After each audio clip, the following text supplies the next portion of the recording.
എവിടെയായിരുന്നു ഇന്നലെ രാത്രി മുഴുവൻ? ഇന്നലെ രാത്രി പാല് ചത്തൊരു ശവത്തിനെ നാട്ടുകാരെല്ലാം കൂടെ എന്നെ മടിയോട്ട് വെച്ചെന്നില്ലേ? അവളെ താങ്ങി പിടിച്ചോണ്ട് ഞാൻ ആശുപത്രിയിലോട്ട് ചെന്നു. അവിടെ കുറെ പണ്ടാരങ്ങൾ എന്നെ പിടിച്ച് വലിച്ച് ആശുപത്രിയിലോട്ട് കയറ്റി. എന്നിട്ട് ഏതാണ്ട് ചവറ് പേപ്പറിലൊക്കെ ഒപ്പിടാൻ പറഞ്ഞു. ആ വെപ്രാളത്തിൽ ഞാൻ അവർ പറയുന്നിടത്തൊക്കെ ഒപ്പിട്ടു. അതോടെ ഞാൻ അവളുടെ നായരുമായി. എന്നിട്ട് ഈ പെട്ടി എന്റെ തലയിലോട്ട് വെച്ച് എന്നിട്ട് അവിടെ കുത്തിരിക്കാൻ പറഞ്ഞു. എങ്ങനെയെങ്കിലും ഇതും കൊണ്ട് രക്ഷപ്പെടാന്ന് വിചാരിച്ചപ്പോൾ നിന്റെ മുടിഞ്ഞ മാമ ഒലക്കയുടെ മൂടും അന്വേഷിച്ചോണ്ട് കുറെ പോലീസുകാരായിട്ട് അവിടെ കളഞ്ഞു നടക്കുന്നു. ഇനി അയാളുടെ കണ്ണിൽ പെട്ടിട്ട് പുലിവാലാക്കണ്ടെന്ന് കരുതി നിധി കാക്കുന്ന ഭൂതത്തെ പോലെ ഈ പെട്ടിയും കെട്ടിപ്പിടിച്ചോണ്ട് ഞാൻ അവിടെ ഇരിക്കുക. നേരം വെളുത്തപ്പോ അവളുടെ തന്തയെ കുറെ ആൾക്കാർ ഒരു പട പോലെ അലറി വിളിച്ചോണ്ട് ആശുപത്രിയിലോട്ട് വന്നു. ആ തന്ത എന്നെ കണ്ടത് അലച്ചുകല്ലേ എന്റെ കാലിലോട്ടും പിന്നെ അവിടുത്തെ തലയും കുത്തി താഴോട്ടും.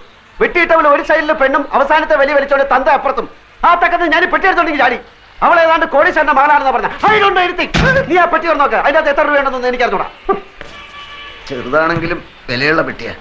അകത്ത് കാര്യമായിട്ട് എന്തെങ്കിലും കാണാണ്ടിരിക്കില്ല. നിനക്ക് എന്റെ പേരറിയോ? അപ്പക്കുട്ടൻ നായർ. അത് പണ്ട്, ഇപ്പൊ ആൽഫി. ആൽഫി അതെന്തോ തിന്നുന്ന സാധനത്തിന്റെ പേരല്ലേ? അല്ല, അത് കുൽഫി. അതെ, കുൽഫി. ഇത് ആൽഫി, ആൽഫ്രഡ് ഫെർണാണ്ടസ്. ആ പെണ്ണ് തന്തയായിട്ട് പിണങ്ങിയിട്ട് പ്രേമിച്ച് കെട്ടിയവന്റെ പേര്. അപ്പൊ അവനോട് പോയി? ഈടെ അവനെ ആരും കണ്ടിട്ടില്ല. അതല്ലേ എല്ലാരും കൂടെ എന്നെ പിടിച്ച് അവനാക്കിയത്. എന്നാലും അവനവിടെ പോയി? ഈടെ അവനെ ആരും കണ്ടിട്ടില്ലെന്ന്.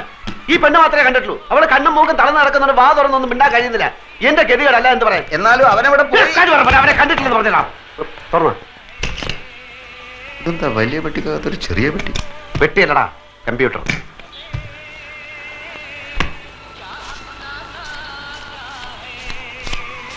എത്രയുണ്ട്?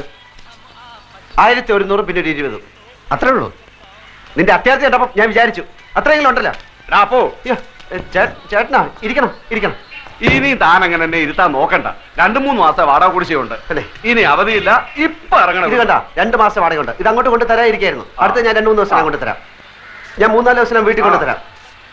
2 ദിവസം കഴിഞ്ഞ് 2-3 ദിവസം വീട്ടിൽ കൊണ്ട് തരാം. ആ ശരി, വാടാ. അത് പോയി. ദേ ചെക്കും ബാങ്കിന്റെ ബുക്കും. എവിടെ?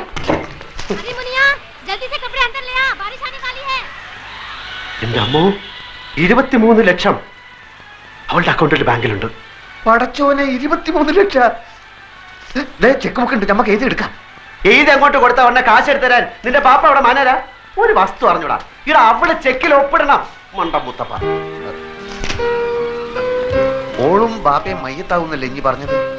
രണ്ടിന്റെ കിടപ്പ് കണ്ടിട്ട് കാറ്റ് പോണ ലക്ഷണമാണ്. അങ്ങനെ കാറ്റ് പോയാ പിന്നെ 23 ലക്ഷം ആർക്കാ? ഓളോ പുയ്യാപ്പിളക്ക് എന്ന് വെച്ചാ നിനക്ക്. അപ്പൊ ഒറിജിനൽ ആൽഫി വരും, ലക്ഷവും കിട്ടൂല, ആൽമാറാട്ടത്തിന്റെ പേരിൽ കേസാവും. ഞാനില്ല, ഞാൻ സത്യം തുറന്നു പറയാൻ പോവാ. അങ്ങനെ തുറന്ന് പറയാൻ വരട്ടെ. നമുക്ക് ആശുപത്രി പോയിട്ട് നന്നായിട്ട് എല്ലാ കാര്യങ്ങളും ഒന്ന് വിസ്തരിച്ച് മനസ്സിലാക്കാം. എന്നിട്ട് മതി സത്യം തുറന്നു പറയാൻ. ഞാൻ സത്യം തുറന്നു പറയാൻ പോവാ. മോഷണം, ജയില്, തൂക്കുമരം, ഇതൊക്കെയാണ് ഇപ്പൊ നമ്മുടെ മുമ്പിൽ തെളിഞ്ഞു നിൽക്കുന്ന വഴികൾ. വേറെ ഏതെങ്കിലും ഒരു വഴി കൂടി ഒന്ന് ശ്രമിച്ചു നോക്കുന്നതിൽ എന്താ കുഴപ്പം? വേറെ ഏതെങ്കിലും ഒരു വഴി കൂടി ഒന്ന് ശ്രമിച്ചു നോക്കുന്നതിൽ എന്താ കുഴപ്പം? ആ വഴി കൂടെ പോയിട്ട് നമ്മൾ ബന്ധപ്പെടുന്ന ഈ വഴിയിലാണെങ്കിൽ പിന്നെ നമ്മൾ ഏത് വഴിയിലായി പോവും?